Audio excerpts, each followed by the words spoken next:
Hello, Steve here, and welcome to my podcast. It's great to be back, sharing some more ideas with you to grow your business. And today I've got a question for you. And that question is quite simply, what do you want to be known as?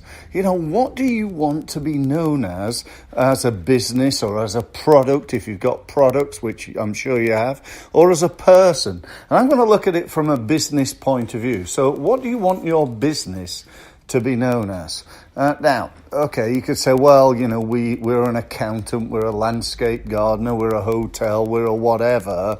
But what I really want you to get to grips with and understand is it's a little bit deeper than that. Well, what sort of a hotel? Do you want to be known as the leading hotel in the whole of England? Or do you want to be known as offering fantastic customer service, or is it all about offering value for money? Or do you want to be known as the cheapest hotel? Who knows? But my point being that I think it's really important to establish what you want to be known as in order to decide what your business needs to look like from a sales and marketing point of view. I actually went through this process in our business this week, and I came up with this. I'd be really interested in any feedback. I want to be known as someone who helps companies to grow sales by making sales and marketing practices more effective. That's what I came up with. That's what I want to know. I don't want to be known as a designer or a copywriter or as a LinkedIn person. A lot of people know me as, a LinkedIn person. And whilst that's fine, because I do a lot of LinkedIn training, but my overall objective is to help people to increase sales by making sales and marketing practices more effective. That's really what I'm in it for. That's why I'm doing it. That's my mission. That's what I'm passionate about. And so, it becomes really important, I think, to make sure our brand identifies with that. We're actually in the process of moving away from our brand, which we set up about 10 years ago now, the prudent marketing. The idea was marketing needs to be prudent, and I set that up because I really do believe that a lot of people waste a phenomenal amount of money in marketing. So being more prudent with your marketing was certainly something, particularly at the time. I'm talking 2008 when times were tough and the whole world changed, and now I think it's time for me to move on. And just a thought as to whether it's time for you to move on or move up. Look at your results and look at what your marketing shows. What does your marketing say about you? Often, in my experience, that's a mixed bag. We've got a website that looks like this. It's a great website. We've got a really naff business card.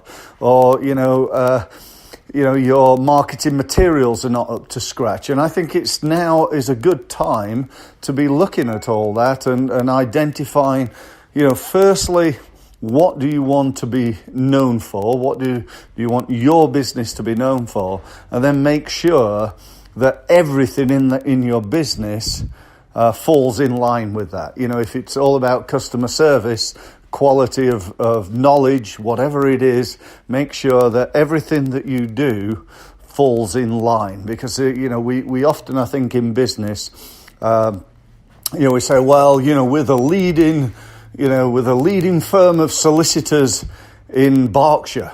And we look at our website and it's really, really naff. It's just not what the leading firm of solicitors should have as a website. Or that, I'm a leading expert in my field.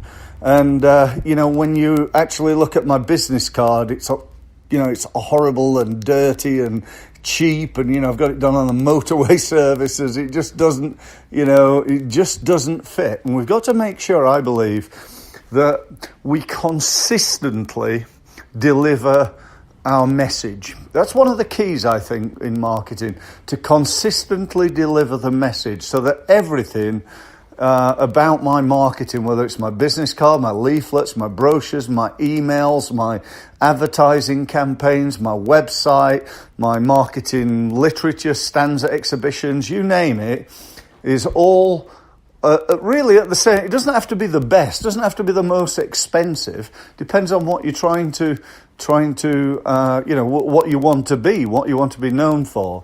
But it does need to be consistent. It needs to be a consistent message right across the board. And that's really what I've got to say. So I hope that's of value. I hope it's given you food for thought. And obviously, if we can help, we do offer a free initial, what we call a results coaching session. It's a meeting, but it is structured in a way that provides value. It's not me trying to sell you our services. It's me trying to help you and convince you, really, I suppose, that I can help you going forward. So I'm willing to give you an hour of my time to help and advise you. And I charge £250 an hour for my time. So I'm giving you that for free. If you want to book one, go to our website. That's stevemills.co. And just simply click on the free results meeting tab and use the form to book a meeting. So that's it. Thank you ever so much for listening, and I look forward to speaking to you again next time. Thank you.